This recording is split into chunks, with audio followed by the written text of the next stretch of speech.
Tu veux devenir solide? Alors arrête de perdre ton temps à regarder des shorts de merde où Coach Jordan va te dire de faire des 4x10 lourds parce que le 4x10 lourd, c'est optimal pour la prise de muscle sec. Ce que je fais ici, c'est te donner le pourquoi et le comment. Il n'y a pas de méthode miracle à la con, mais le concret alliant science et terrain. Alors oui, ça demande 20 minutes de concentration, mais si tu restes focus, mec, et que tu appliques ce que je t'apprends, tu deviendras solide. Bon, le sujet de ma dernière vidéo, c'était sur le volume d'entraînement, et en toute logique, aujourd'hui, je vais te parler de la charge de travail, deux variables indissociables. À ton avis, le plus intéressant pour la prise de muscle, ce sont les séries très lourdes avec peu de répétitions, ou des séries très longues sur des charges très légères? Si tu as déjà ton idée, tu peux me la laisser en commentaire maintenant, et de toute façon, tu auras la réponse au cours de la vidéo.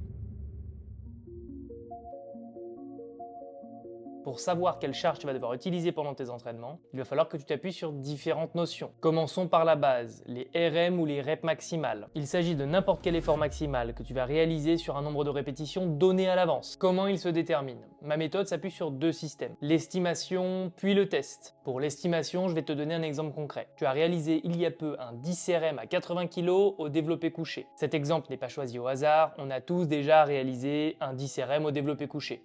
À d'autres. Tu vas alors faire le calcul suivant. 10 fois 80 fois 0,033, ce qui donne 106,4. Ce fois 0,033 te permet, une fois que tu as réalisé un effort maximal sur un nombre de répétitions donné et sur une charge donnée, d'avoir une estimation de ton 1RM. En revanche, au plus ton nombre de répétitions sera important, au plus l'estimation sera faussée. Donc 106,4 correspond à l'estimation de ton 1RM théorique. Une fois que tu as ce 1RM théorique, tu vas pouvoir avoir une idée plus précise de la charge à utiliser pour ton 2, 3, 4, 5, 1, 2, 3, 4, 17. 10 RM. Et oui, il existe des pourcentages de 1 RM te permettant de tomber sur ces charges. Ne t'inquiète pas, je te les donnerai dans la suite de la vidéo. Pour l'exemple, retiens que tu dois réaliser un 5 RM, donc 5 répétitions maximales. Ton 1 RM théorique est de 106,4. Et pour 5 RM, on va généralement tabler sur 85% du 1 RM. Tu vas donc devoir tenter ton 5 RM à environ 90 kg. Sur le terrain, je te conseille de sous-évaluer de 2 à 3% tes RM, parce qu'ils sont théoriques. Comme je te l'ai dit, pour obtenir la bonne charge pour réaliser tes 2, 3, 4, 5 ou 10 RM, tu dois donc réaliser des pourcentages de 1 RM. Concrètement, ils vont te permettre d'ajuster la charge au RM visé, et donc t'éviter de t'épuiser lors de la montée en gamme et d'avoir une cible un peu plus précise que le feeling de ta dernière séance ou de ton échauffement. Le 1 RM est représenté par 100%, autrement dit la charge la plus lourde que tu es capable de lever sur une seule répétition. Le 2 RM, soit 2 répétitions maximales, est généralement compris entre 90 et 94% du RM. Le 3 RM entre 89 et 93%. Le 4 RM entre 86 et 90%. Le 5 RM entre 84 et 87%. Le 6 RM entre 82 et 85, le 7 RM entre 80 et 83%, le 8 RM entre 75 et 80%, le 9 RM entre 72 et 76%, le 10 RM entre 70 et 75%, puis de 11 à 15 RM entre 60 et 70%, et de 15 à 20 RM entre 50 à 60% du 1 RM. Ces pourcentages sont très variables en fonction de l'individu et de l'entraînement qu'il a l'habitude de subir, mais également de son passé sportif, de sa génétique et de la période d'entraînement dans laquelle il se trouve.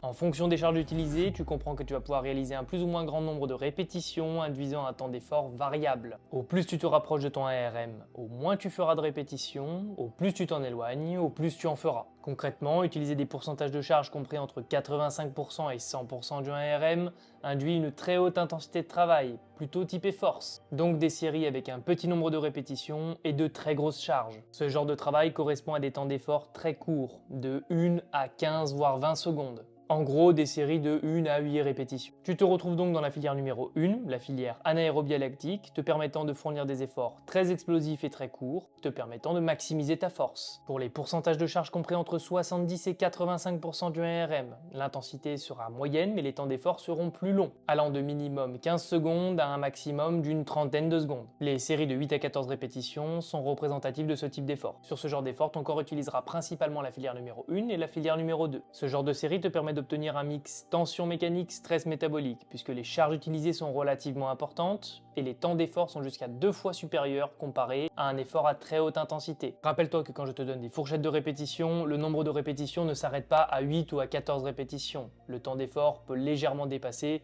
de 1 à 2 répétitions bien sûr, cela reste des fourchettes. Pour les pourcentages de charge compris entre 50 à 70% du 1RM, l'intensité sera basse, permettant d'obtenir des temps d'effort longs pour de la musculation, jusqu'à 1 minute d'effort. Ce type d'effort permettra de maximiser le stress métabolique et de conserver un stress mécanique intermédiaire. Tu vas alors te retrouver sur des séries de minimum 15 répétitions, jusqu'à une trentaine de répétitions environ, en fonction du tempo utilisé. Pour les temps d'effort supérieurs à 1 minute, on va alors se retrouver sur des pourcentages de charge inférieurs à 50% du 1RM, sur des styles d'effort comme le circuit training où tu as plusieurs exercices à enchaîner sans temps de récupération. Pour ce faire, l'intensité doit forcément être basse. L'idée de ce style d'effort, c'est d'épuiser la filière numéro 2, la filière anaérobie lactique, en dépassant les 2 minutes d'effort en continu, et donc de travailler sa filière numéro 3, la filière aérobie. Comme tu l'as compris, le temps d'effort dépend donc de la charge utilisée, et plus précisément du pourcentage du 1RM. En fonction du pourcentage de charge et du temps d'effort, les cellules musculaires vont être stressées de différentes manières. Les besoins en énergie seront également grandement différents en fonction du type d'effort, ce qui induira une prédominance d'une filière énergétique. Quel est le meilleur pourcentage de charge pour l'hypertrophie? Il n'existe malheureusement pas de charge optimale pour l'hypertrophie. En revanche, j'ai mis au point une méthodologie qui va te permettre d'utiliser correctement les différentes intensités et les temps d'effort. Cette variété permet d'éviter de s'épuiser sur un seul type d'effort et va t'offrir une multitude de stimulations pour optimiser l'hypertrophie. J'ai appelé cette méthode l'entraînement à l'énergie disponible. Bon, et ça veut simplement dire que tout au long de ma séance, je vais utiliser différentes charges et différents temps d'effort. Ce que je vais te conseiller sur le terrain, c'est de réaliser 3 exercices pour un gros muscle et 2 exercices pour un petit muscle. Peu importe le format, ça c'est la base. Concrètement, tu feras par exemple 3 exercices pour les pectoraux, 3 exercices pour le dos, 3 exercices pour les quads, 3 exercices pour la chaîne postérieure, et à contrario, 2 exercices pour les biceps, 2 exercices pour les épaules, 2 exercices pour les triceps, etc. T'as compris le principe. Tu conviendras qu'en début de séance, tu es frais nerveusement, plein d'énergie. Ton premier exercice devra alors être le plus énergivore et celui qui te permettra de déplacer le plus de charge. Ton premier exercice a donc pour but de maximiser ta tension mécanique tout en ne descendant pas en dessous des 5 répétitions pour des questions de bénéfice-risque. Cela t'obligerait à pousser des charges très élevées. Cet exercice est polyarticulaire et tu utiliseras des charges comprises entre 75% et 87% du 1RM sur des séries de 5 à 8 répétitions. Le deuxième exercice est également polyarticulaire, mais je te conseille de le réaliser sur machine ou alors sur des exercices d'assistance parce que ton système nerveux en a déjà pris un coup et l'énergie a déjà drastiquement diminué. Tu baisseras donc légèrement ton intensité et tu augmenteras donc ton temps d'effort par série. C'est le fameux exercice qui va te permettre d'obtenir un mix tension mécanique, stress métabolique, autrement dit, des charges relativement lourdes sur des temps d'effort intermédiaires. Il est réalisé à des pourcentages de charge compris entre 65 et 80% du 1RM sur des séries de 8 à 14 répétitions. Normalement, après avoir réalisé toutes tes séries sur le deuxième exercice, tes muscles stabilisateurs, ton système nerveux, voire tes muscles moteurs sont épuisés. C'est pourquoi tu vas devoir terminer ta séance par un exercice qui est beaucoup moins complexe et beaucoup moins énergivore, et on se retrouve donc sur un exercice monoarticulaire. Il va donc te permettre de maximiser ton stress métabolique sur des pourcentages de charge compris entre 50% et 70% du 1RM, et sur des séries de minimum 15 répétitions et maximum 30 répétitions. Rappelle-toi la logique de l'énergie et tu verras que tout semble très cohérent. Cela va te permettre d'être plus performant sur tous tes exercices parce que tu ne vas pas surutiliser une seule filière énergétique au cours de ta séance. Au contraire, tu utiliseras intelligemment l'ensemble pour maximiser tes performances et faire varier les différents stress poussant le corps à s'hypertrophier.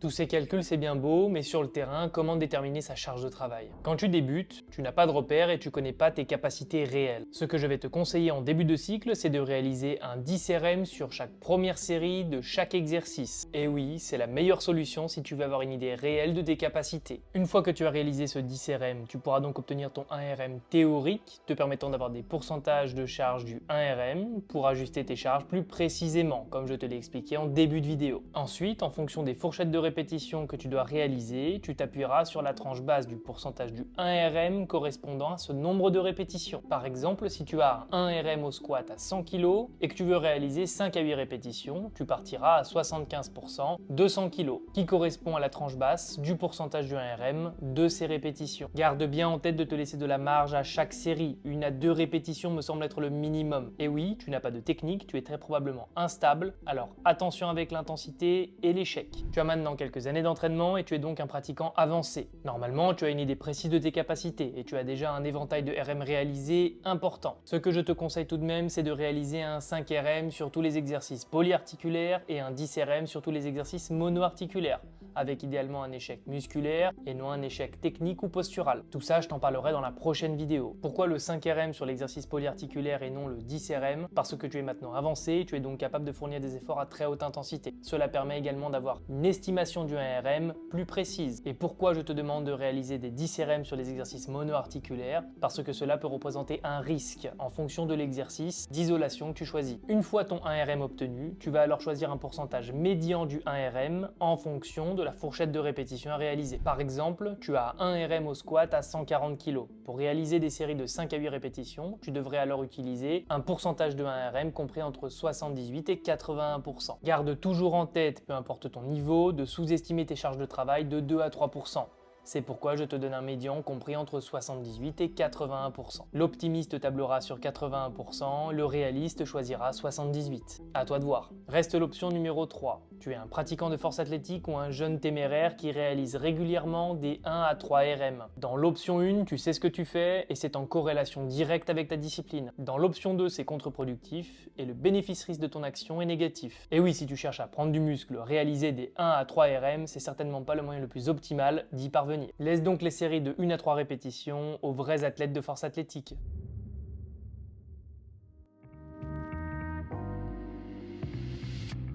Ta charge ne doit pas être dissociée de ton volume, parce que la bonne charge de travail doit te permettre de viser le bon effort de série dans la fourchette de répétition imposée. Ce n'est pas pour rien que je sors la vidéo volume et charge l'une à la suite de l'autre, mais bien parce que ces deux variables sont liées par les liens sacrés de la progression. Les trois variables qui vont te permettre de créer un entraînement puis une programmation optimale sont le volume, ou les fourchettes de répétition, la charge ou le pourcentage de charge du 1 RM, et l'intensité de série ou la marge par série. Pour ce qui est de l'intensité de série ou de la marge par série, pas de panique, c'est la prochaine vidéo qui sort.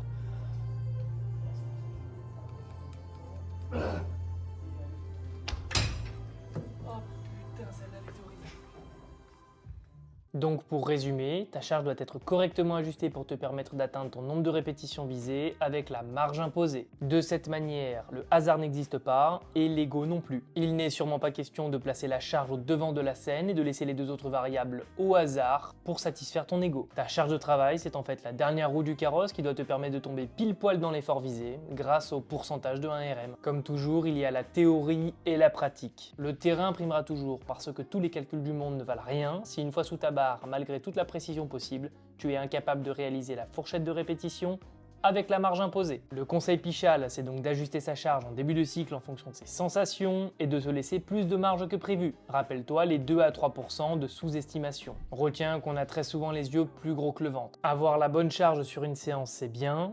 Avoir la bonne charge sur plusieurs semaines d'affilée, c'est mieux. Normalement, tu es devenu le boss de la surcharge progressive, et si c'est pas le cas, c'est que t'as pas vu ma vidéo « Comment prendre du muscle », alors je te conseille d'aller la voir. Petit rappel pour ceux qui dorment au fond de la classe. Ce qui est déterminant pour prendre du muscle, c'est d'avoir un accroissement du stress au fur et à mesure des semaines, qu'il soit mécanique ou métabolique. L'idéal étant de chercher les deux, bien évidemment. Pour ce faire, tu dois donc mettre en place une surcharge progressive, semaine après semaine. C'est la base de la programmation d'entraînement. Tu peux la mettre en place par l'augmentation du volume et ou de la charge, mais tu dois te cantonner à une augmentation de cette variable de 2 à 5% par semaine. Plus, ce n'est pas tenable au long terme. Ici, on parle de la charge de travail. Ta surcharge progressive s'appliquera donc sur tes charges de 2 à 5% pour les séries comprises entre 5 et 14 répétitions. Pour les séries au-delà de 15 répétitions, tu pourras appliquer cette surcharge progressive de la charge uniquement si tu peux faire augmenter ton poids de maximum 5%, ce qui n'est pas forcément applicable en fonction de l'outil que tu utilises. Par exemple, si tu utilises un exercice avec des haltères,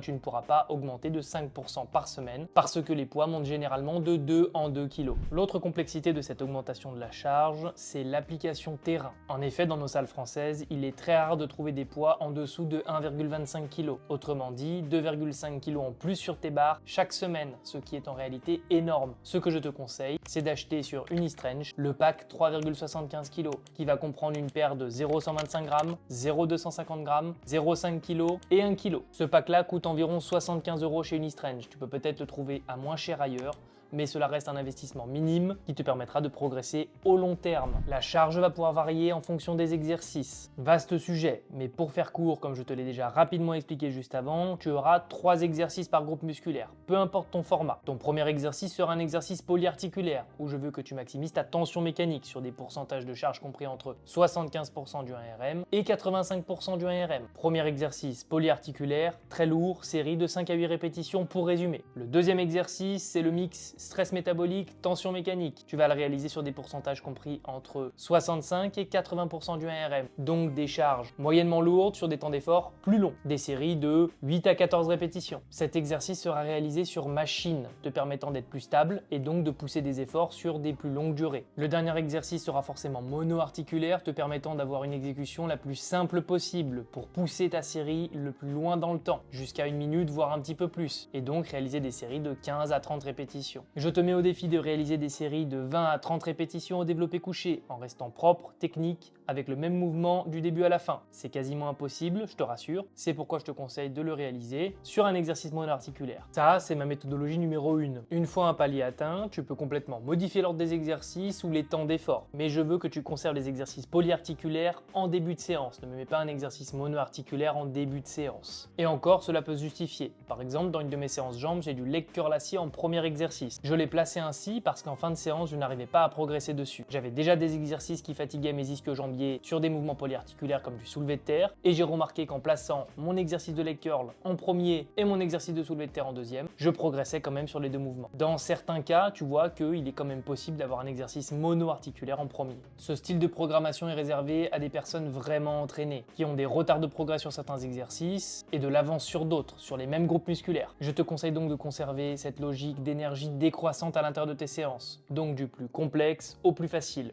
Pour le moment, tu pourrais également sélectionner sur tes exercices monoarticulaires des séries très lourdes, entre 5 et 8 répétitions, pourquoi pas. En revanche, je te conseille de faire très attention à ton tempo et à ne pas être trop explosif sur des exercices où tu vas avoir un maximum de contraintes à l'étirement, comme du curl incliné ou du magic triceps par exemple. Si tu veux les travailler lourds, ralentis tes phases excentriques sur ces mouvements. Pour ce qui est des exercices monoarticulaires avec la tension maximale à la contraction et qui n'étirent pas trop ton muscle, tu peux complètement conserver une exécution explosive. Dans mon approche de l'entraînement ultime que je suis personnellement, j'entraîne tout 2 fois par semaine. Et en gros, pour résumer, je vais entraîner un exercice en lourd et sur ma deuxième séance, le même exercice ou alors une assistance ou une variante en léger. Un jour, je te présenterai ma programmation d'entraînement, mais retiens que chaque programmation est à individualiser. Elle se résume par variété, intensité, fréquence doublée et équilibre. C'est mon système d'entraînement optimal et en ce moment, j'essaie de voir s'il peut s'appliquer à n'importe qui. Actuellement, j'ai remarqué que tout le monde essaie de simplifier l'entraînement, mais un réel entraînement, une réelle programmation individualisée n'a rien de simple. Après, je peux comprendre que tu n'aies pas envie de te casser la tête, mais c'est cette obsession pour l'entraînement parfait, le progrès, le corps harmonieux qui va faire que tu vas t'entraîner toute ta vie. Chercher à s'élever dans toutes les disciplines, trouver l'équilibre.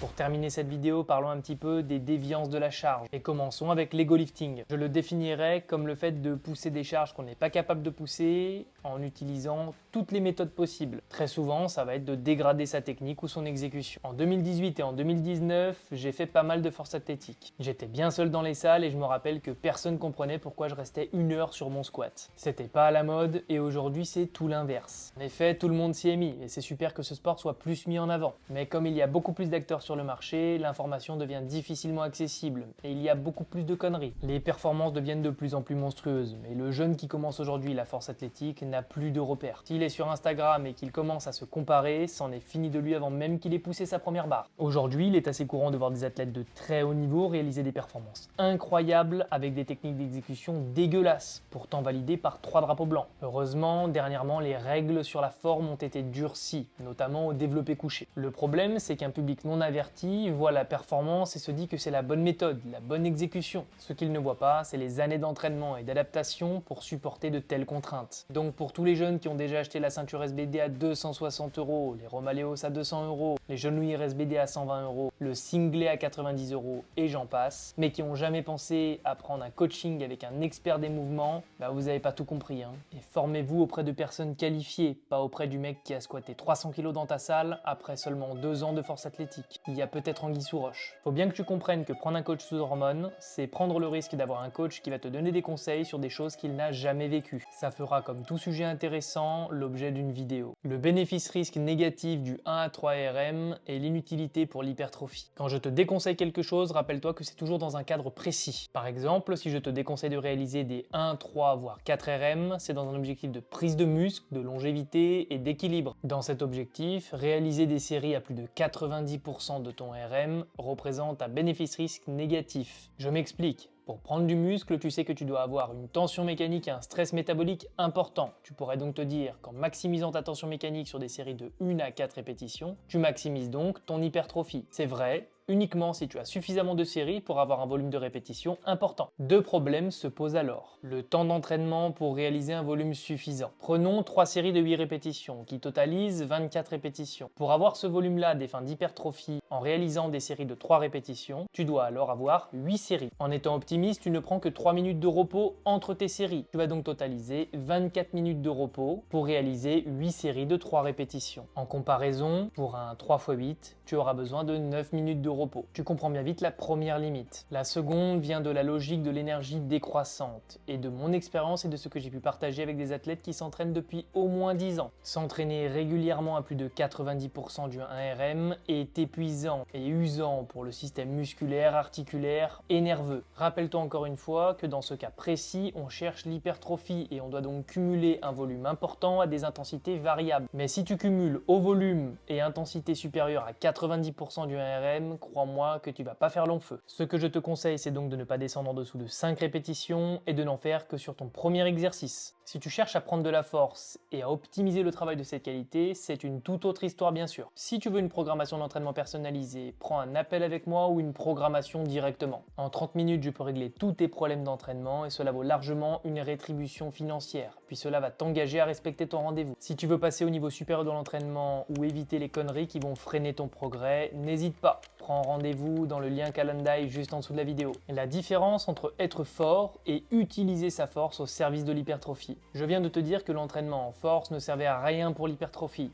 En fait, c'est faux. Ta force, tu vas la travailler dès que tu vas déplacer une charge, puisque tu as besoin d'un influx nerveux pour donner l'ordre à tes muscles de se contracter pour déplacer cette charge. Ce que je te demande, c'est de ne pas chercher le travail absolu de la force en réalisant des séries à des pourcentages très élevés. Ta force augmentera avec la méthode que je t'ai donnée. Retiens que tu n'as pas besoin d'être le plus fort sur des 1RM pour être le plus balèze de ta salle. Mais en revanche, si tu es le plus fort sur des séries de 6, 10, 15, 20 répétitions, il est fort probable que tu aies le meilleur physique de ta salle. Le spectre de la force ne se résume pas aux séries de 1 à 5 répétitions. Les séries longues chargées sont beaucoup trop sous-cotées. Aujourd'hui, les gens confondent force athlétique et musculation. Être extrêmement fort sur des 1-3 RM ne t'apportera que très peu de gains parce que le volume optimal pour la force n'est absolument pas celui de l'hypertrophie. Les gens sont facilement impressionnés par des grosses barres, mais je trouve que les performances de 15 à 20 RM sont beaucoup trop sous-cotées et plus intéressantes pour l'hypertrophie, mais moins vendeurs pour paraître le plus fort de ta salle. Aujourd'hui, faire 20 tractions à 20 kg de lest, c'est beaucoup plus rare que de voir un mec squatter 200 kg. Alors si tu veux être vraiment solide, change ton fusil d'épaule et fais des RM sur des séries de 6, 10, 15, 20, 25 répétitions.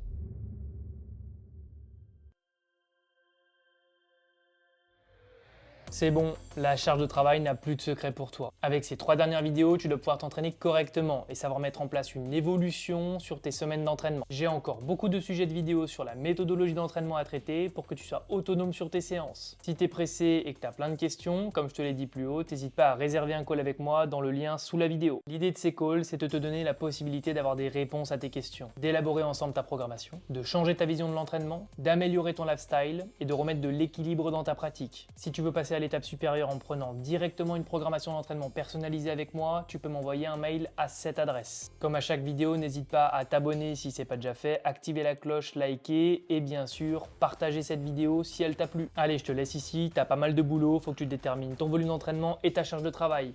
On se retrouve d'ici 2 semaines pour parler des intensités de série et ça sera le 3e point déterminant pour tes programmations d'entraînement. Sur ce, gros bisous et entraîne-toi bien.